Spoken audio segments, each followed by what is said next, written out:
नमस्कार the डिबेटको no debate श्रृङ्खलामा स्वागत छ। म प्रमोद न्यौपाने। दर्शकहरू, नेपालमा कोरोना सङ्क्रमणको रफ्तार एक्कासी दुब्बर भएको छ। आज मात्रै 74 जनामा कोरोना सङ्क्रमण पुष्टि भएको छ। आज दिउँसो 1 बजेको तथ्याङ्क अनुसार 57 जनालाई कोरोना सङ्क्रमण पुष्टि भएको थियो र साँझ अर्थात् यो कार्यक्रम प्रत्यक्ष प्रसारण भइरहँदा थप 17 जना गरी आज दिनभरमा 74 जनामा कोरोना सङ्क्रमण पुष्टि भएको भनिएको छ। यद्यपि थपिएका 17 जना बारे स्वास्थ्य तथा जनसङ्ख्या मन्त्रालयले स्पष्ट पारिसकेको छैन, पुष्टि गरिसकेको छैन। यसर्थमा यो थप 17 सहित गर्दा अहिलेसम्म नेपालमा 208 जना कोरोना सङ्क्रमित देखिएका छन् र विशेषतः कोरोनाको हटस्पटका रूपमा वीरगञ्ज देखिने सम्भावनालाई धेरैतिरबाट औँल्याइएको थियो र त्यो तथ्यहरूले पनि त्यसैतर्फ लक्षित गरिरहेका छन्। वीरगञ्जको यो हटस्पट, त्यहाँका बिरामीहरूको सङ्क्रमितहरूको अवस्थाबारे जानकारी दिने प्रयासमा छौँ। नारायणी उपक्षेत्रीय अस्पताल वीरगञ्जका medical superintendent doctor Madan Kumar Upadhyay हामीसँग भिडियो सम्पर्कमा जोडिनु भएको छ। डाक्टर साहब, यहाँलाई स्वागत छ न्युज 24 टेलिभिजनमा। धन्यवाद सर। अब वीरगञ्जलाई पहिलेदेखि खतराको सूचीमा राखिँदै आएको थियो र अहिले तथ्यले पनि त्यो देखाइरहेको छ। वीरगञ्जमा आज केही सङ्ख्याहरू बढेका छन्, त्यसलाई आधिकारिक रूपमा जानकारी गराइदिनुहोस् न डाक्टर साहब। हामीसँग आज 40 जना पाहुना बढ्नु भएको छ। 39 जना पर्साको र 1 जना बाराको गरेर। तर त्यो बाराको साथी पनि केही समयदेखि पर्सामै व्यवसाय गरेर बसिरहनु भएको रहेछ। त्यसले गर्दा 40 जना साथीहरू थपिनु भएको छ र उहाँहरू अस्पतालमा आउने क्रममा हुनुहुन्छ। अहिलेसम्म ती 40 मध्ये कतिजना अस्पतालमा आइपुग्नु भयो, को कति बाटोमै हुनुहुन्छ, त्यसको तथ्याङ्क केही अद्यावधिक छ तपाईँसँग? हामीसँग 29 जना पहिलेदेखि हुनुहुन्थ्यो, त्यसपछि 40 जना आज चाहिँ आउने क्रममा हुनुहुन्छ। एम्बुलेन्समा आएर लिन गएको छ, केही बेरमा उहाँहरू आइपुग्नुहुन्छ।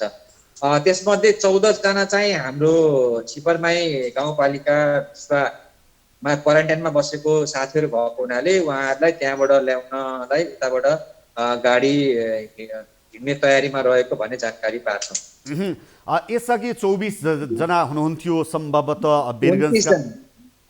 29 भन्नुभयो? हजुर हजुर हुनुहुन्थ्यो। उहाँहरू यसअघिका सङ्क्रमित, पुराना सङ्क्रमित र अहिलेको सङ्क्रमितहरूको सम्बन्धहरूबारे तपाईँहरूलाई केही जानकारी प्राप्त भएको छ अहिलेसम्म? अहिलेसम्म हेर्दाखेरि केही सङ्क्रमितहरू जो पर्साको हुनुहुन्छ उहाँहरूको कन्ट्याक्ट ट्रेसिङकै आधारमा चाहिँ उहाँहरूले पनि पोजिटिभ भएर आउनु भएको हुनाले केही न केही सम्बन्ध पक्कै पनि छ। तर हामीले इन्डिभिजुअल केस इन्भेस्टिगेसन गर्न पाएको छैनौँ।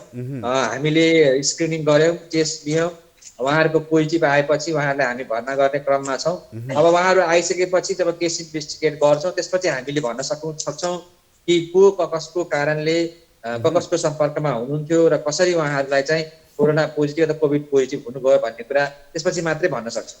डाक्टर साहब, यो छिपर पहिलेदेखि हुनुहुन्थ्यो, त्यसपछि 40 जना आज चाहिँ आउने क्रममा हुनुहुन्छ। एम्बुलेन्समा आएर लिन गएको छ, केही बेरमा उहाँहरू आइपुग्नुहुन्छ। त्यसमध्ये 14 जना चाहिँ हाम्रो छिपरमाई गाउँपालिकामा क्वारेन्टाइनमा बसेको साथीहरू भएको हुनाले उहाँहरूलाई त्यहाँबाट ल्याउनलाई उताबाट गाडी हिँड्ने तयारीमा रहेको भन्ने जानकारी पाएको छौँ। यसअघि 24 माई गाउँपालिकाका 13 जना सङ्क्रमित यो नयाँ सङ्क्रमित त नयाँ नै हुन्। यिनीहरू र वीरगञ्ज महानगरपालिका बीचका सङ्क्रमितहरूको सम्बन्धहरू केही केलाउन सकिने अवस्था हो या होइन? अहिले नै छिपरमाईका 14 जना र वीरगञ्ज महानगरपालिकाका सङ्क्रमितहरूको रिलेसन चाहिँ छुट्याउन सकिन्न। तर उहाँहरूसँग भर्ना गरेपछि मात्रै, केस इन्भेस्टिगेट गरेपछि मात्रै भन्न सक्छौँ उहाँहरू बिचको केही सम्बन्ध छ कि छैन यो रोगको लागि। र यो सँगसँगै हामीसँग जो 22 जना पर्साको, 1 जना सर्लाही, 1 जना भारत, रौतहट 3 जना र 2 जना जुन बाराको हुनुहुन्छ उहाँहरूको बिचको पनि केही सम्बन्ध छ कि छैन भन्ने कुरा त्यो इन्भेस्टिगेसन पछि उहाँहरूलाई भर्ना गरेपछि भोलि पर्सितिर सायद हामी केही भन्न सक्ने अवस्थामा हुन्छौँ। अब पहिलेदेखि हुनुहुन्थ्यो, त्यसपछि 40 जना आज चाहिँ आउने क्रममा हुनुहुन्छ। एम्बुलेन्समा आएर लिन गएको छ, केही बेरमा उहाँहरू आइपुग्नुहुन्छ। त्यसमध्ये 14 जना चाहिँ हाम्रो छिपरमाई गाउँपालिका मा क्वारेन्टाइनमा बसेको साथीहरू भएको हुनाले उहाँहरूलाई त्यहाँबाट ल्याउनलाई उताबाट गाडी हिँड्ने तयारीमा रहेको भन्ने जानकारी पाएको छौँ। यसअघि 24 प्रारम्भिक विवरणमा हुनुहुन्छ, ट्राभल हिस्ट्रीहरूको बारेमा सम्भवतः पूर्ण जानकारी आइसकेको छैन होला, म सही छु यो कुरामा? एकदमै उहाँहरूको अधिकांशको भारत यात्रा चाहिँ भन्ने कुरा चाहिँ खुलेको छ। त्यो हामीले स्याम्पल लिने बेलामा, स्वाब लिने बेलामा उहाँहरू युपीमा कोही बिहारबाट यात्रा गर्नुभएको भन्ने कुराहरू चाहिँ खुलेको हो। त्यो बाहेकका वीरगञ्ज महानगरपालिका का जो सङ्क्रमित हुनुहुन्छ उहाँहरूको चाहिँ भारत यात्रा अथवा बाहिरको यात्राको केही पनि खुलेको छैन।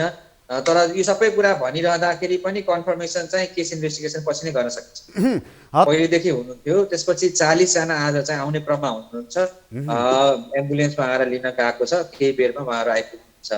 त्यसमध्ये 14 जना चाहिँ हाम्रो छिपरमाई गाउँपालिका मा क्वारेन्टाइनमा बसेको साथीहरू भएको हुनाले उहाँहरूलाई त्यहाँबाट ल्याउनलाई उताबाट गाडी हिँड्ने तयारीमा रहेको भन्ने जानकारी पाएको छौँ। यसअघि 24 तर यो तथ्याङ्कले, यो अवस्थाले अब कोरोना सङ्क्रमण पर्साको हकमा अथवा वीरगञ्जको हकमा समुदाय स्तरमा फैलियो भनेर भन्न सक्ने परिस्थिति चाहिँ हो? अब भन्नै पर्छ, यो समुदायमा आइसक्यो भन्ने कुरा चाहिँ भन्नै पर्छ। किनभने जबसम्म हामी धेरै लामो समयदेखि लकडाउनको अवस्थामा छौँ र लकडाउनमा हामी धेरै चाहिँ यताउता गएका छैनौँ र समुदायमा एउटै परिवारमा पनि देखिएको हामीलाई जानकारी छ। एउटै परिवारको 18 जना सङ्क्रमित हामीसँगै यहीँ भर्ना भएर बस्नु भएको छ भने उहाँहरू समुदायमा अहिले हामी नेपालको जुन चरण छ कोभिडको, त्यो समुदायमा गएको हो भन्ने कुरा त यी केसहरू जुन हामीले भर्ना गरिरहेका छौँ तिनीहरूले त प्रश्न भन्छ। पहिलेदेखि हुनुहुन्थ्यो, त्यसपछि 40 जना आज चाहिँ आउने क्रममा हुनुहुन्छ। एम्बुलेन्समा आएर लिन गएको छ, केही बेरमा उहाँहरू आइपुग्नुहुन्छ। त्यसमध्ये 14 जना चाहिँ हाम्रो छिपरमाई गाउँपालिकामा क्वारेन्टाइनमा बसेको साथीहरू भएको हुनाले उहाँहरूलाई त्यहाँबाट ल्याउनलाई उताबाट गाडी हिँड्ने तयारीमा रहेको भन्ने जानकारी पाएको छौँ। यसअघि 24 अब जतिजना तपाईँको अस्पतालमा हुनुहुन्छ उहाँहरूको स्वास्थ्य अवस्था बारेमा पनि अलिकति चर्चा गरौँ न। कस्तो छ उहाँको शारीरिक मानसिक स्वास्थ्य अवस्था? अहिलेसम्म हामी कहाँ कोभिड पोजिटिभ भएर आउनुभएका बिरामीहरूको कुनै पनि लक्षण, कोभिड सम्बन्धी लक्षण नदेखिएका बिरामीहरू हुनुहुन्छ। जति पनि स्क्रिनिङ गर्ने क्रममा हामीले जुन एउटा फर्मेट भएर उहाँहरूको स्याम्पल लिन्छौँ त्यसमा पनि उहाँले कुनै किसिमको समस्या जनाउनु भएको छैन। केही सङ्क्रमित जो हामी कहाँ भर्ना भएर बस्नु भएको छ उहाँको दीर्घ रोग छ, कतिपय मधुमेहले ग्रसित हुन्छ, कतिपय उच्च रक्तचापले ग्रसित हुन्छ, कतिपयलाई मुटुको पहिलेदेखि हुनुहुन्थ्यो। त्यसपछि 40 जना आज चाहिँ आउने क्रममा हुनुहुन्छ। एम्बुलेन्समा आएर लिन गएको छ, केही बेरमा उहाँहरू आइपुग्नुहुन्छ। त्यसमध्ये 14 जना चाहिँ हाम्रो छिपरमाई गाउँपालिकामा क्वारेन्टाइनमा बसेको साथीहरू भएको हुनाले उहाँहरूलाई त्यहाँबाट ल्याउनलाई उताबाट गाडी हिँड्ने तयारीमा रहेको भन्ने जानकारी पाएको छौँ। यसअघि 24 समस्या छ। त्यो बाहेकका अरू कोभिड सम्बन्धी लक्षणहरू कसैमा पनि छैनन् आजको लागि र अहिलेसम्म उहाँहरू भर्ना भएर बस्दाखेरि पनि कुनै किसिमको लक्षण डेभलप गर्नु भएको छैन। नयाँ 40 जना आउने क्रममा कहाँ हामी हुन्छौँ, कसरी अगाडि बढ्न सक्छौँ, त के लक्षण होलान् भन्ने कुरा चाहिँ हामीले उहाँहरूलाई भर्ना गरेपछि भोलि मात्रै भन्न सक्छौँ। अब निको भएर डिस्चार्ज भइसकेका रौतहटका युवक फेरि अस्पताल आएको भन्ने सूचना हामीले प्राप्त गरेका थियौँ केही दिन अगाडि। उहाँको अवस्था चाहिँ कस्तो छ, अथवा उहाँ फेरि डिस्चार्ज त भइसक्नु भएको छैन? उहाँ डिस्चार्ज हुनु भएको छैन। उहाँको अझ पनि थ्रोट स्वाब पिसिआरको रिपोर्ट पोजिटिभ आउँदैछ र उहाँलाई कुनै लक्षण चाहिँ छैन। यसको अर्थ पहिलेदेखि हुनुहुन्थ्यो, त्यसपछि 40 जना आज चाहिँ आउने क्रममा हुनुहुन्छ। एम्बुलेन्समा आएर लिन गएको छ, केही बेरमा उहाँहरू आइपुग्नुहुन्छ। त्यसमध्ये 14 जना चाहिँ हाम्रो छिपरमाई गाउँपालिकामा क्वारेन्टाइनमा बसेको साथीहरू भएको हुनाले उहाँहरूलाई त्यहाँबाट ल्याउनलाई उताबाट गाडी हिँड्ने तयारीमा रहेको भन्ने जानकारी पाएको छौँ। यसअघि 24 एक पटक सङ्क्रमित भएर निको भएको व्यक्तिमा फेरि कोरोना सङ्क्रमण हुने सम्भावना चाहिँ जिउका त्यों रहँदो रहेछ भनेर सर्वसाधारणले बुझ्दा न्याय हुन्छ नि, होइन डाक्टर साहब? अब यो पुनः सङ्क्रमण अथवा चाहिँ रिल्याक्स वा रिएक्टिभेसनको कुराहरू चाहिँ यो हामी बाहेक बाहिर पनि देशहरूमा चाहिँ भएका हुन्, देखिएका छन्। त्यसले गर्दाखेरि हाम्रो नेपालमा चाहिँ उहाँहरूलाई पुनः सङ्क्रमण होइन भन्न सक्ने अवस्था छैन। तर पनि यसमा केही अरू पनि कुराहरू हामीले विचार गर्नुपर्छ कि हामीले त्यो व्यक्तिको भाइरल कल्चर गर्न सक्यौँ भने चाहिँ हामी भन्न सक्छौँ यो अवस्थामा कि हामीसँग यो पुनः सङ्क्रमित हो अथवा उहाँहरूको शरीरमा भएको मृत भाइरसले गर्दाखेरि हाम्रो रिपोर्ट पोजिटिभ आएको हो अथवा अरू के कारणले आएको हो भन्ने कुरा चाहिँ अनुसन्धानकै विषय हो। त्यो अनुसन्धानमा थप अनुसन्धानमा सहयोग पुर्याउने एउटा कल्चरको व्यवस्थापन हामीले गर्न सक्यौँ भने सायद हामी केही निष्कर्षमा पुग्न सक्छौँ। पहिलेदेखि हुनुहुन्थ्यो, त्यसपछि 40 जना आज चाहिँ आउने क्रममा हुनुहुन्छ। एम्बुलेन्समा आएर लिन गएको छ, केही बेरमा उहाँहरू आइपुग्नुहुन्छ। त्यसमध्ये 14 जना चाहिँ हाम्रो छिपरमाई गाउँपालिकामा क्वारेन्टाइनमा बसेको साथीहरू भएको हुनाले उहाँहरूलाई त्यहाँबाट ल्याउनलाई उताबाट गाडी हिँड्ने तयारीमा रहेको भन्ने जानकारी पाछौँ। यसअघि 24 डाक्टर साहब, अब हुन त यो नारायण उपक्षेत्रीय अस्पताललाई कोरोना डेडिकेटेड अस्पतालका रूपमा रूपान्तरण गरिएको छ। सङ्क्रमित सङ्ख्या बढ्दै जाँदा तपाईँहरूको सीमित स्रोत साधन होला, पूर्वाधारको अवस्था के छ? यसै गरी सङ्क्रमित थपिँदै जाँदा तपाईँहरूले कति सङ्क्रमितहरूलाई सेवा दिन सक्नुहुन्छ? यसबारे पनि केही चर्चा गरौँ न। यो एकदमै चर्चा गर्नुपर्ने र चर्चा गर्ने योग्य कुरा नै हो। नारायणी अस्पताल प्रदेश 2 को लागि एकमात्र कोभिड पोजिटिभ डेडिकेटेड हस्पिटलको रूपमा परिणत चैत्र 30 गतेको निर्णयले भएको हो। त्यसपछि हामीले बिरामीहरू कोभिड पोजिटिभलाई ट्रिट गर्न थाल्यौँ र हिजोको दिनमा मात्रै 70 मा एकजना बिरामी एउटा अस्पतालमा भर्ना भएर बस्नु भएको छ। त्यो बाहेकका जति पनि प्रदेश 2 का बिरामीहरू हुन्छ सबै नारायण अस्पतालमा आउनु भएको छ। हामीले सुरुमा 5 बेडको आइसोलेसनबाट सुरु गऱ्यौँ, त्यसबाट थप्नुपर्ने बाध्यकारी अवस्था आएपछि 25 बेड पुर्यायौँ। त्यसपछि थप गर्दै हामीले 50 बेडको व्यवस्थापन गरेर राखेका थियौँ। तर आज आएर जब बिरामीको सङ्ख्या भत्तै बढ्यो, 40 जनालाई हामीले चाहिँ एकोमोडेट गर्नुपर्ने अवस्था आएपछि हामीलाई केही समय चाहिँ यसलाई व्यवस्थापन गर्न लाग्यो। तर अस्पतालले अथवा मैले, हाम्रो टिमले के हामीलाई थियो भने बिरामीको सङ्ख्या यतिमै पुगेर टुङ्गिन्न, यसको सङ्ख्या पक्कै पनि बढ्छ भनेर हामीले चाहिँ पहिलेदेखि हुनुहुन्थ्यो। त्यसपछि 40 जना आज चाहिँ आउने क्रममा हुनुहुन्छ। एम्बुलेन्समा आएर लिन गएको छ, केही बेरमा उहाँहरू आइपुग्नुहुन्छ। त्यसमध्ये 14 जना चाहिँ हाम्रो छिपरमाई गाउँपालिकामा क्वारेन्टाइनमा बसेको साथीहरू भएको हुनाले उहाँहरूलाई त्यहाँबाट ल्याउनलाई उताबाट गाडी हिँड्ने तयारीमा रहेको भन्ने जानकारी पाछौँ। यसअघि 24 योभन्दा थप बेडको लागि 70 वटा बेडसम्म चाहिँ हामीले हटाउन सक्छौँ कि भनेर जो गरेर व्यवस्थापन गरेर राखेका थियौँ। केही लास्ट मोमेन्टका केही तयारीहरू बाँकी थिए, त्यही तयारी गर्ने क्रममा हामीले अहिले हामीसँग भएका लगभग 70 जनालाई चाहिँ हामीले यस अस्पतालमा म्यानेज गरेर राख्न सक्ने अवस्था चाहिँ छ। सबै कुरामा हाम्रो इन्फ्रास्ट्रक्चर, रिसोर्स, ह्युमन रिसोर्स, लजिस्टिकको लिमिटेसन छ। हामीसँग 1 महिनालाई पुग्ने लजिस्टिक थियो भने अबको बिरामी बढिसकेपछि हाम्रो लजिस्टिक अब 2 हप्तालाई मात्रै पुर्याउन सकौँला। त्यो किसिमले व्यवस्थापनमा एउटा ठुलो चुनौती सामना गर्नुपर्ने अवस्था आएको छ। त्यही किसिमले ह्युमन रिसोर्सको पनि चुनौती सुरुवात भएको छ। तर पनि हामी यसलाई म्यानेज गरेर अगाडि बढ्न सक्छौँ भन्ने एउटा अठोट र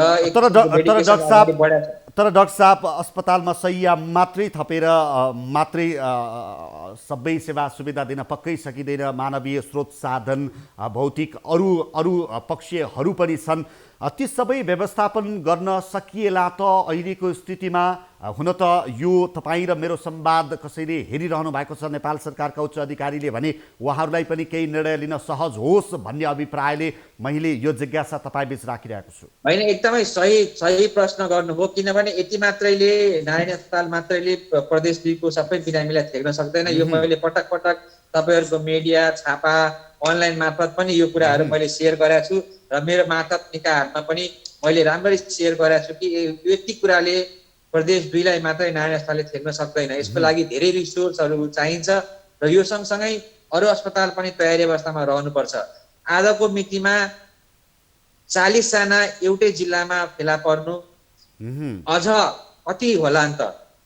हामीले परीक्षणको दायरा बढाएकै थिएनौँ, बल्ल परीक्षण गर्न थालेछौँ भने यसको सङ्क्रमितको सङ्ख्या त पक्कै पनि बढ्छ भने एउटा अस्पताललाई मात्रै तयारी अवस्थामा राख्दाखेरि यो सबै बिरामीलाई हामीले व्यवस्थापन गर्न असहज हुन्छ।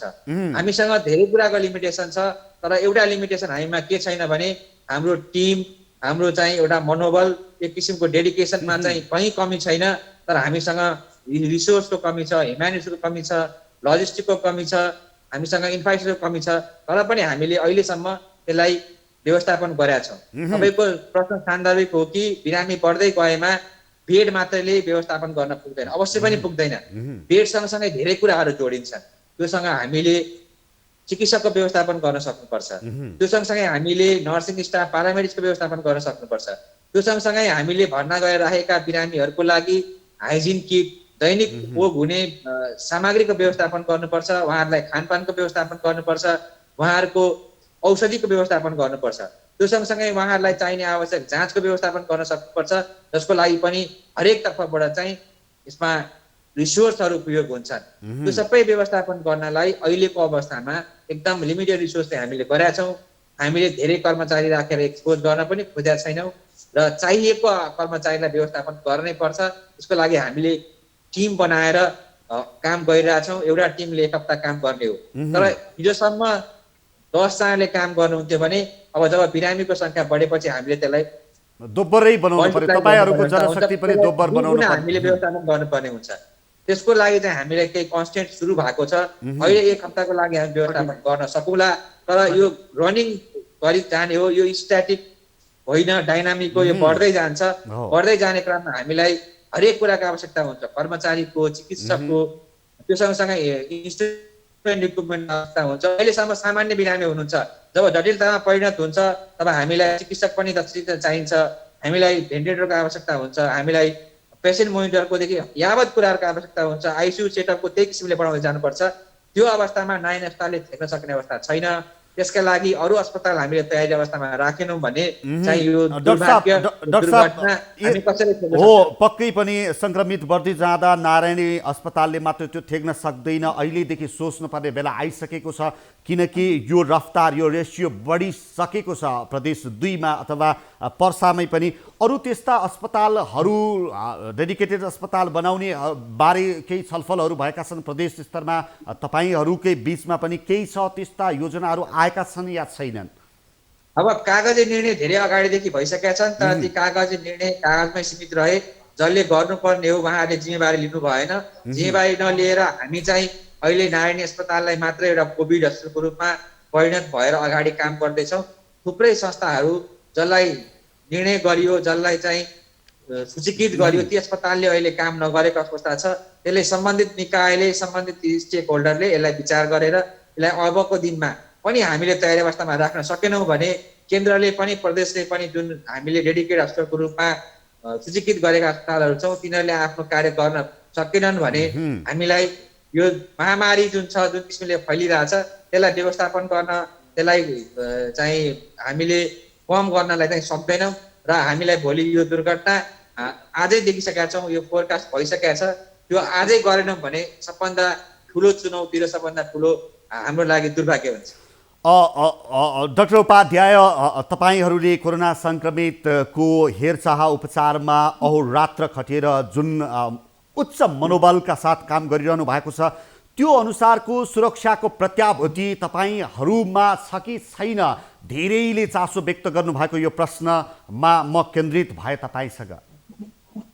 हामी स्वास्थ्यकर्मी, चिकित्सक, सपोर्ट स्टाफको लागि, प्रत्येक कर्मचारीको लागि अहिलेसम्म हामीले सुरक्षाका हरेक किसिमका कवचहरू अपनाउन सफल भएका छौँ। हामी स्वास्थ्य सुरक्षा सामग्री हामीसँग उहाँहरूलाई व्यवस्थापन अस्पतालले गर्न सकेको छ।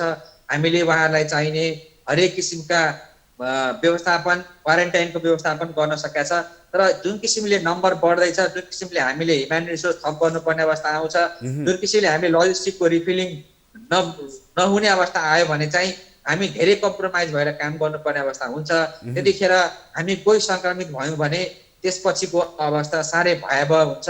त्यो नहोस् भन्नको लागि आजको मितिमा चाहिँ हामी तयार छौँ, तर नम्बर अफ केसेस बढ्दै गए, हाम्रो कर्मचारीको व्यवस्थापन गर्नलाई कठिनाइ भयो, हाम्रो लजिस्टिकहरूको व्यवस्थापन रिफिलिङ हुन सकेन भने चाहिँ पक्कै पनि त्यो दिन चाहिँ सबभन्दा ठुलो दुर्भाग्य हुन्छ। अब तपाईँहरूले कस्तो के प्रबन्ध मिलाउनु भएको छ कि उपचारमा संलग्न चिकित्सकहरू रोटेट हुनुहुन्छ, स्वास्थ्यकर्मीहरू रोटेट हुनुहुन्छ अथवा के छ, निश्चित समय बसेपछि उहाँहरू क्वारेन्टाइनमा जानुहुन्छ, के छ यसबारे पनि अलिकति चर्चा गरौँ। हामीले अहिलेसम्म 5वटा ग्रुपले काम गरिसक्यौँ। हामीले चैत्र 6 गतेदेखि हामीले चाहिँ सस्पेक्टेड केसहरूको भर्ना गरेर उपचार गरेका हौँ। त्यसपछि हामीले वैशाखदेखि चाहिँ पोजिटिभ केसहरूको उपचार गर्न थाल्यौँ हौँ।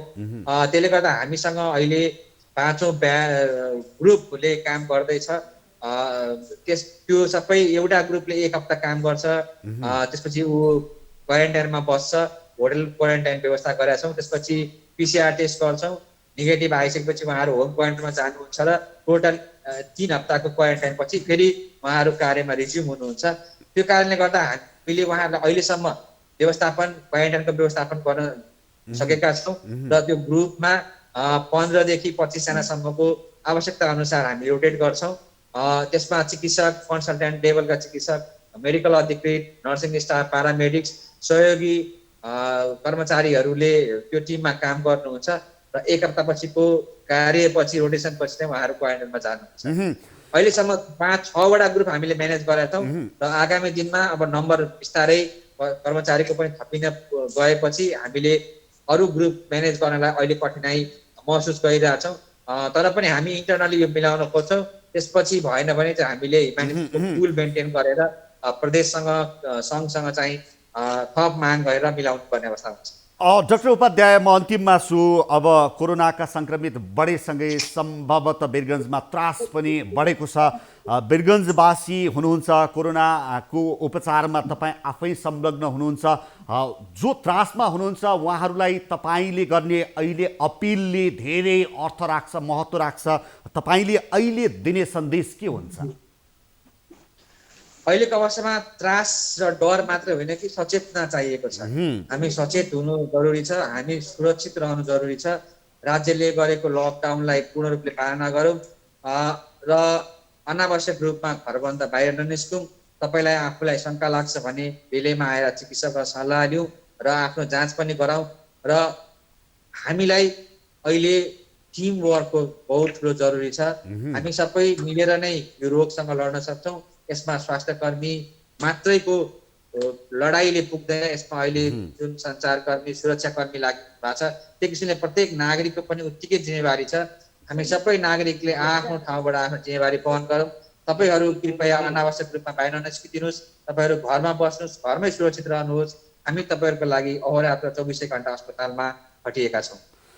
हस् डाक्टर उपाध्याय, अत्यन्त उच्च मनोबलका साथ सङ्क्रमित बिरामीहरूको उपचारमा संलग्न हुनुहुन्छ, हेरविचारमा संलग्न हुनुहुन्छ, कार्यस्थलमै हुनुहुन्थ्यो, समय उपलब्ध गराउनुभयो र यहाँहरूको यो उच्च मनोबलका लागि हामी यहाँहरूलाई सलाम व्यक्त गर्दछौँ।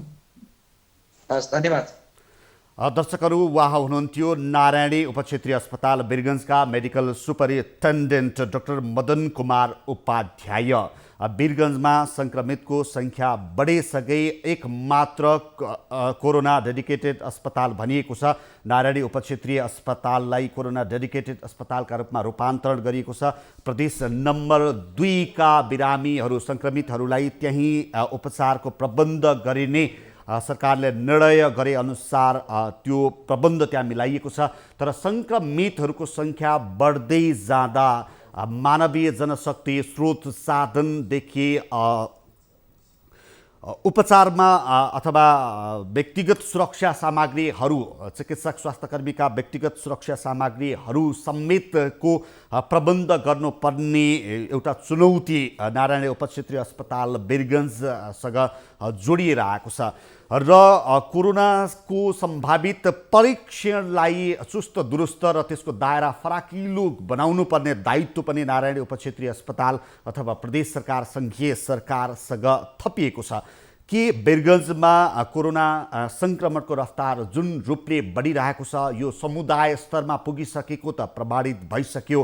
अब यसको रफ्तार कति बढ्छ भन्ने कुरा परीक्षणले निर्धारण गर्छ। हामी जति धेरै पिसिआर परीक्षण गर्न सक्छौँ त्यति नै यसको नतिजाहरू प्राप्त हुने भएकाले अब विशिष्ट वीरगन्जमा पिसिआर परीक्षणको दायरा फराकिलो बनाउन जरुरी देखिएको छ। यसै गरी सीमावर्ती क्षेत्र हो, भारतसँग जोडिएको क्षेत्र हो पर्सा जिल्ला अथवा वीरगञ्ज स्वयं पनि भारत र नेपाल बीच चलिरहेको आउजाउलाई पूर्णतः नियन्त्रण गर्नुपर्ने परिस्थिति हामीले देखिरहेका छौँ। यो वीरगञ्जको हकमा मात्रै होइन, सीमावर्ती जिल्ला सबैतिरको हकमा। हामी अब काठमाडौँतिर केन्द्रित हुने प्रयास गरिरहेका छौँ। शुक्रराज ट्रपिकल तथा सरुवा रोग अस्पतालका निर्देशक, सम्भवतः मैले त्यही जानकारी प्राप्त गरेको छु, डाक्टर सागर राज भण्डारी, म सही उच्चारण गरिरहेको छु, सम्पर्कमा हुनुहुन्छ। यहाँलाई स्वागत छ। नमस्कार, धन्यवाद हजुर।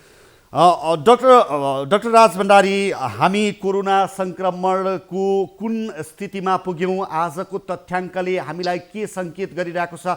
अलिकति यसको विश्लेषण गरौँ न।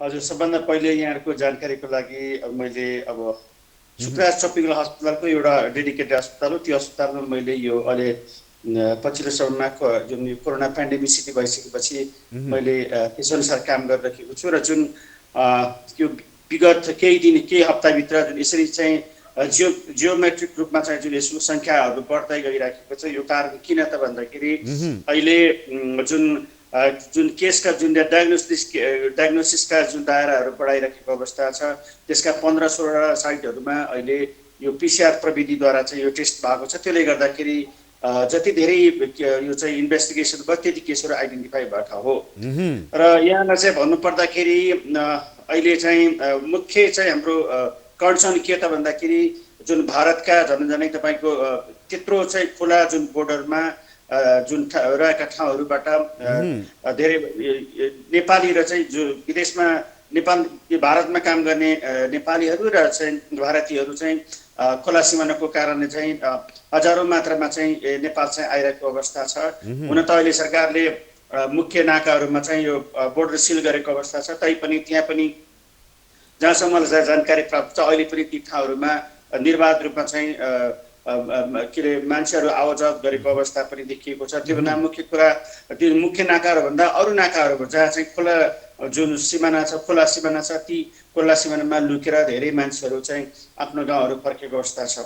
र अहिले सरुवा रोग अस्पतालको कुरा गर्दाखेरि पनि झन्डै 200 देखि 300 जना व्यक्तिहरू अहिले यो शुक्रराज ट्रपिकल अस्पतालमा त्यो शङ्कास्पद बिरामीहरू र खास गरेर अहिले उहाँहरू जुन जति पनि काठमाडौँमा आइराख्नु भएको छ, उहाँहरूको चाहिँ काठमाडौँमा बस्नको लागि अथवा काठमाडौँमा केही उपचार गर्नको लागि अथवा कुनै अफिसमा जानको लागि उहाँहरूलाई चाहिँ यो भ्यालिडेसन गर्न कोभिड-19 को भ्यालिडेसन गर्नको लागि टेस्ट गर्नको लागि उहाँ लाइन बसेर आउनु भएको छ। मैले देखिराखेको छु झन्डै आजभन्दा 6 हप्ताअगाडि जुन काठमाडौँ आउटको अवस्था थियो, अहिले काठमाडौँ इन अवस्था आएको छ। हजारौँ व्यक्तिहरू विभिन्न यो तपाईँको चाहिँ एम्बुलेन्सको माध्यमद्वारा, विभिन्न किसिमको तरकारीको गाडीहरू, त्यसपछि अन्य साधारण गाडीहरूको प्रयोग गरेर पनि धेरैभन्दा धेरै मानिसहरू चाहिँ काठमाडौँ छिरेको अवस्था छ। र आजै मैले धेरै मानिसहरूलाई सोध्ने क्रममा तपाईँहरू कसरी काठमाडौँ प्रवेश गर्नुभयो भन्दाखेरि कतिपय तरकारीको गाडीमा, कतिपयले एम्बुलेन्समा, कतिपयले साधारण गाडी, कतिले सरकारी गाडीमा आइरहेको छ, देखाइरहेको अवस्था पनि छ। त्यसले गर्दाखेरि अहिले हामीका शुक्रराज ट्रपिकल अस्पतालमा त्यस्ता शङ्कास्पद व्यक्तिहरू छ, उहाँले जुन भ्यालिडेसन गर्न आउने व्यक्तिहरूको सङ्ख्या अत्यधिक छ। डाक्टर भण्डारी, यहाँले औल्याइसक्नुभयो, एकातिर सीमा नाकामा जतिकै कडाई गरिएको भनिए पनि आवत जावत चलिरहेको छ, त्यसमध्ये सङ्क्रमण बढिरहेका क्षेत्रका नागरिकहरू निर्बाध रूपमा काठमाडौँ पनि आइरहेका छन्। काठमाडौँको बिहान दिउँसोको अवस्था हेर्दा लकडाउन या औपचारिक रूपमा छैन कि भन्ने जस्तो अवस्थामा हामी पुगिसकेका छौँ। यसको अर्थ अब हामी जोखिमका दृष्टिले सङ्घीय राजधानी काठमाडौँ तर्फ सोझिएका हौँ भन्ने तथ्यहरू जोडेर भन्दा सही हुन्छ? हजुर, अब त्यस्तै प्रकारले चाहिँ लक्षण देखिएको छ। जुन लकडाउनको अवस्थामा हामीले जुन एक्टिभिटिजहरू चाहिँ नर्मल एक्टिभिटिजलाई कन्ट्रोल गरेर लैजाने भनिएको छ, यहाँ देखिरहेको छ सोसियल डिस्टेन्सिङका कुराहरू त्यति चाहिँ मानिसहरूले अप्लाई गर्न सकिएको छैन। बजारहरू खुल्ला देखिएको छ। तपाईँहरूले देख्नुहुन्छ सडकका मूल सडकहरूमा मात्रै, ठुल्ठुला हाइवेहरूमा मात्रै चाहिँ यो पसलहरू चाहिँ अथवा अफिसहरू चाहिँ बन्द भएको अवस्था छ। त्यसमा पनि खास गरेर यो जुन भेहिकलहरूलाई कन्ट्रोल गरेको अवस्था छ भने काठमाडौँदेखि भित्रका अथवा भित्रका जुन बजारहरू छ त्यहाँ चाहिँ पसलहरू चाहिँ खुला भइराखेको तरकारी किन्ने ठाउँहरूमा अन्य पसलहरूमा अनि भिडहरू देखिएको छ र यसले मलाई लाग्छ भोलिको दिनमा जुन सरकारले भनेको लकडाउनलाई राम्रोसँग फलो गरिएन भने अब भोलिको दिनमा यस्तो चाहिँ दुर्घटना होला नहोला भन्न सकिँदैन। त्यसकारण अहिले म के अनुरोध गर्न चाहन्छु भन्दाखेरि जुन अहिले पनि स्टिल हामी चाहिँ लकडाउनको अवस्थामा छौँ, एकदमै कन्ट्रोल एक्टिभिटिजमा जानुपर्छ, अननेसेसरीले बाहिर जानु हुँदैन, भिडभाड गर्न हुँदैन। जुनसुकै अफिसमा गइसकेपछि हामीले चाहिँ जुन यो सोसियल डिस्टेन्सिङका कुराहरूलाई एकदमै ध्यान दिनुपर्छ, ह्यान्ड हाइजिनका कुराहरू चाहिँ एकदमै ध्यान दिनुपर्छ, कप हाइजिनका कुराहरू एकदमै ध्यान दिनुपर्छ। सकेसम्म चाहिँ यहाँले चाहिँ मेडिकल मास्क पनि लगाएर जानुपर्ने हुन्छ। र अर्को यहाँ जानकारी म के पनि दिन चाहन्छु भने यस्तो अवस्थामा अनावश्यक रूपमा अस्पतालहरूमा चाहिँ पनि भिजिट गर्न हुँदैन, किन भन्दाखेरि अस्पताल भनेको एउटा सङ्क्रमण हुने ठाउँहरू हो। त्यहाँ अनावश्यक रूपमा जाँदाखेरि धेरैभन्दा धेरै व्यक्तिहरू सङ्क्रमित हुन सक्छ। त्यसकारण चाहिँ मेरो अनुरोध यो बेलामा एकदमै हामीले यो काठमाडौँलाई जोगाउनको लागि अहिले पनि केही हप्ता अझै पनि हामी एउटा चाहिँ के भन्छ एउटा अझै पनि यो जुन लकडाउन अवस्थालाई चाहिँ मेन्टेन गरेको लागि सबैले चाहिँ सहयोग गर्नुपर्ने अवस्था हुनसक्छ। डाक्टर साहब, काठमाडौँ उपत्यका भित्रैको यो पिसिआर आरडिटी परीक्षणको अवस्था चाहिँ के छ? हामी ऱ्यापिडली कति बढाइरहेका छौँ अथवा छैनौँ? नबढेका कारण, परीक्षणको दायरा नबढाइएका कारण यहाँ सङ्क्रमित नभेटिएका पनि त हुन सक्छन्। यसको तथ्याङ्क केही छ तपाईँसँग?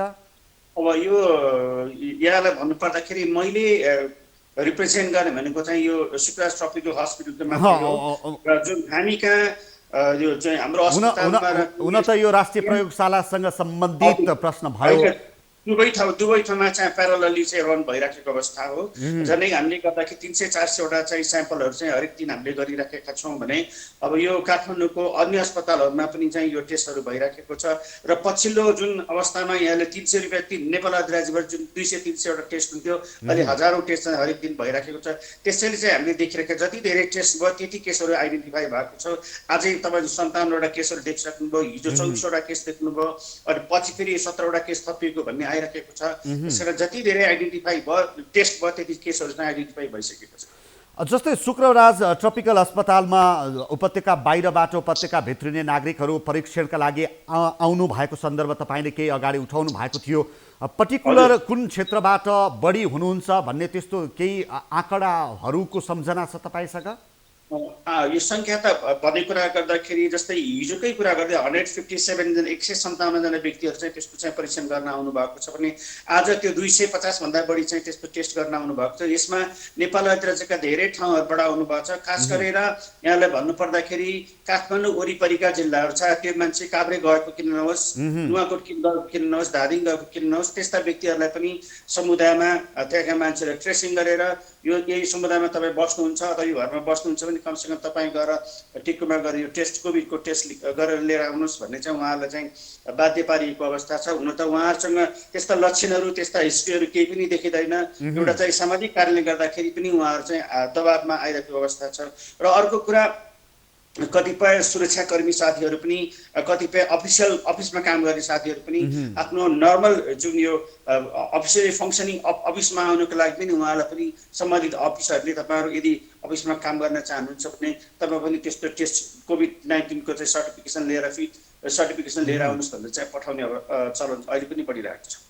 खैर, कारण जे भए पनि कोरोना प्रतिको सचेतना अथवा यो परीक्षण गराउनु पर्छ भन्ने आम धारणामा चाहिँ सकारात्मक रूपमा परिवर्तन आएको पाइयो, यसको अर्थ होइन?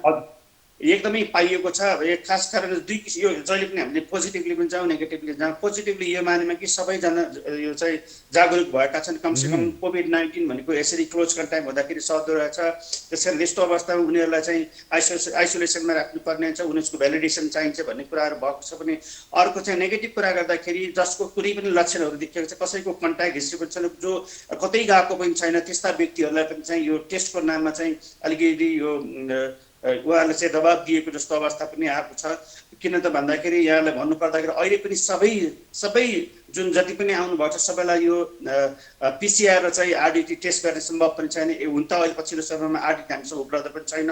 कतिपय त्यस्ता हाइली सस्पिसियन केसहरूलाई हामी पिसिआर प्रविधिद्वारा टेस्ट गर्छौँ र हाम्रा चिकित्सक साथीहरूले जुन उहाँको मूल्याङ्कन गर्नुहुन्छ, यदि त्यस्तो आवश्यकता पऱ्यो भने उहाँको थ्रोट साफ गरेर हामी तत्कालै चाहिँ परीक्षण गर्छौँ। डाक्टर साहब, अहिले धेरैलाई परीक्षण गराउने चाहना पनि हुनसक्छ। म पूर्ण रूपमा स्वस्थ छु, म सङ्क्रमित छैन भनेर त्यो सर्टिफिकेट लिने चाहना हुनसक्छ। तर तपाईँहरूको प्रबन्ध के छ? कस्तो कस्तो व्यक्तिहरूलाई प्राथमिकता दिएर परीक्षण गराइन्छ? अहिले शुक्रराज ट्रपिकल उसले नमुना सङ्कलन गर्छ। खास गरेर अहिले यो केही दिनदेखि नै अचानक उसमा खोकी आयो, सास फेर्न समस्या पर्यो अथवा सास फेर्न गाह्रो भयो भने, ज्वरो आयो भने, एकदमै थकाइ महसुस भयो भने त्यस्ता व्यक्तिहरूलाई हामी गर्छौँ जसका लक्षणहरू देखिएको छ। दोस्रो, त्यस्ता व्यक्तिहरू जुन चाहिँ भर्खरै त्यस्तो हाई बर्डन भएको ठाउँहरूमा चाहिँ ट्राभल गर्नुभएको छ त्यस्ता व्यक्तिलाई पनि गर्छौँ। जो त्यस्ता व्यक्ति जुन हाई बर्डन भएका व्यक्ति ठाउँबाट आएका व्यक्तिहरूसँग सम्पर्क भएको छ त्यस्ता व्यक्तिहरूलाई मात्र हामी अहिले टेस्ट गर्ने हाम्रो चाहिँ यो जुन क्राइटेरिया अनुसार हामीले त्यसरी गरिरहेको छौँ। डाक्टर साहब, अन्तिममा अब लकडाउन खुकुलो पार्नुपर्छ भन्ने चर्चा चलिरहँदा सङ्क्रमितको दर निरन्तर उकालो लागिरहेको छ। काठमाडौँ पनि जोखिममा पर्ने तथ्यहरू बढ्दै गएका छन्। यो बेलामा राज्यले गर्नुपर्ने थप जिम्मेवारी दायित्व के छ? नागरिकको के छ? नागरिकलाई र राज्यलाई यहाँले दिने सुझाव के हुन्छ? हुन त राज्यकै एउटा अङ्गमा हुनुहुन्छ तपाईँ भए पनि तपाईँ हाम्रो संवाद राज्यका उच्च तहका अधिकारीले हेरिरहनु भएको छ, सुनिरहनु भएको छ भने तपाईँले अप्रत्यक्ष रूपमा हामी मार्फत दिने सुझाव सल्लाह चाहिँ के हुन्छ? अब अहिले भन्नुपर्दाखेरि खास गरेर चाहिँ अब जुन यो तपाईँको कम्युनिटी लेभलमा अथवा लोकल लेभलमा पनि जनताहरू धेरै जागरुक भइसकेका छन् यो कोभिड-19 सम्बन्धमा कसरी सर्छ र कस्ता व्यक्तिहरूलाई आइसोलेसनमा राख्छ, क्वारेन्टाइनमा राख्नुपर्छ, सबै यो चाहिँ देखिराखेको अवस्था जुन आज थुप्रै केसहरू देखिराखेको छ कि कम्युनिटीका मान्छेहरू नै क्वारेन्टाइनमा राखेर चाहिँ देखा परेका हुन्। र यहाँहरूको जानकारीको लागि जुन अहिले हामीले जुन लकडाउनलाई कन्टिन्युएसन भनिरहेका छौँ, एउटा कन्ट्रोल लकडाउन, यसलाई कन्ट्रोल एक्टिभिटिज मात्र गर्नुपर्ने, जनरल एक्टिभिटिजहरूलाई यसरी चाहिँ जनरलाइज गर्न पनि मिल्दैन। किन भन्दाखेरि सोसियल डिस्टेन्सिङका कुराहरू छ, यातायातका कुराहरू छ। तपाईँले बाटोमा देखिराख्नुभएको धेरैभन्दा धेरै भेहिकलहरूलाई चाहिँ यो चाहिँ फ्रिली मुभमेन्ट भइरहेको हुन्छ, त्यसलाई पनि अलिकति कन्ट्रोल गर्नुपर्ने अवस्था हुनसक्छ। यहाँ भनिराखेको छ कतिपय ट्याक्सीमा 2जना 3जनाभन्दा बढी बस्न नपाउने, मोटरसाइकलमा 1जनाभन्दा बढी बस्न नपाइने भन्ने जो कतिचोटि पनि राखिएको छ, त्यसलाई चाहिँ पूर्ण रूपमा चाहिँ फलोअप गर्न सकिएको छैन। ती चाहिँ फलोअप हुनुपर्ने हुन्छ। जस्तै अफिसको कुरा गर्नुहुन्छ, 33% स्टाफले अथवा 50% स्टाफले मात्र अफिस रन गर्ने, जुन सेवाग्राहीहरू जाँदाखेरि सोसियल डिस्टेन्सिङ गरेर भिड गरेर नबस्ने, कमसेकम सोसियल डिस्टेन्सिङको अवधारणा लिएर चाहिँ सेवा लिन जाने, यस्ता कुराहरू छ, त्यसलाई चाहिँ स्ट्रिक्टली फलोअप गर्नुपर्ने हुन्छ। र जुन अहिले भर्खरै जुन टेस्टका कुराहरू मैले गरिराखेको छु, पिसिआरको चाहिँ टेस्टलाई चाहिँ अझै पनि हामीले फराकिलो गर्नुपर्ने हुन्छ। जहाँ हाम्रा हटस्पट्सहरू खास गरेर तराईका जुन क्षेत्रहरूमा जुन अहिले धेरैभन्दा धेरै केसहरू आइडेन्टिफाएका छ, ती केसहरूको राम्रोसँग चाहिँ ट्रेसिङ गरेर उहाँहरूको कन्ट्याक्ट हिस्ट्री बुझेर चाहिँ उहाँसँग सम्पर्क हुने सबै व्यक्तिहरूको चाहिँ यो चाहिँ थ्रोट स्वाब कलेक्सन गरेर पिसिआर प्रविधिद्वारा टेस्ट गर्नुपर्ने हुन्छ। र अझै पनि हामी यो काठमाडौँको हकको कुरा गर्दाखेरि त्यस्ता शङ्कास्पद व्यक्तिहरू अथवा जो अघि मैले यहाँलाई भने थिएँ जति पनि व्यक्तिहरू चाहिँ काठमाडौँमा अब यो शुक्रराज ट्रपिकल हस्पिटलमा टेस्टको लागि आउनुभएको छ, उहाँहरूको लागि पनि केही न केही प्रविधिद्वारा स्क्रिनिङ, एटलिस्ट स्क्रिनिङ गर्नको लागि पनि अर्को एउटा छुट्टै प्रविधि केही अथवा आरडिटी जस्तै अब अलि सरकारले पनि भनिराखेको छ छुट्टै प्रकारको जुन यो आइजिएम र आइजिजी पत्ता लगाउने जुन यो आरडिटी अहिले आइराखेको छ, त्यो आरडिटीद्वारा पनि हामीले केही दिनमै चाहिँ यो टेस्टको दायरा पनि हामी बढाउँदैछौँ। डाक्टर साहब, यो तपाईँहरूले आत्मविश्वासपूर्ण आत्मबलपूर्ण रूपमा कोरोना विरुद्ध जुन लडाइँ लडिरहनु भएको छ त्यसमा हाम्रो पनि साथ छ। यहाँहरूको यो साथ सहयोग प्रति हार्दिक सलाम गर्दै तपाईँलाई आजका लागि मैले यो संवादलाई समय दिनुभयो, धन्यवाद भन्दै बिदा गर्न चाहेँ। हस्, धन्यवाद हजुर यहाँलाई। दर्शकहरू, उहाँ हुनुहुन्थ्यो शुक्रराज ट्रपिकल तथा सरुवा रोग अस्पताल टेकुका निर्देशक डाक्टर सागर राज भण्डारी। नेपालमा कोरोना सङ्क्रमणको रफ्तार बढेसँगै अब हामीले अपनाउनु पर्ने पूर्व सावधानीका थप उपाय के हुन्, राज्यले के गर्नुपर्छ भन्ने विषय सहित आजको डिबेटको डिस्कसको नो डिबेट श्रृङ्खलामा नारायणी उपक्षेत्रीय अस्पतालको स्रोत साधन लगायत त्यहाँ बढिरहेका बिरामीहरूको सन्दर्भमा त्यहाँका medical superintendent doctor Madan Kumar उपाध्यायसँग कुराकानी गऱ्यौँ। आजलाई डिबेटको नो डिबेट श्रृङ्खला यति नै। अर्को श्रृङ्खलामा अर्को विषय या यही विषयको सेरोफेरोमा रहेर अन्य अतिथिसँगको संवाद जोड्नेछौँ। आजलाई निर्धारित समय सकिएको छ। हामी निरन्तर न्युजमा छौँ। नमस्ते।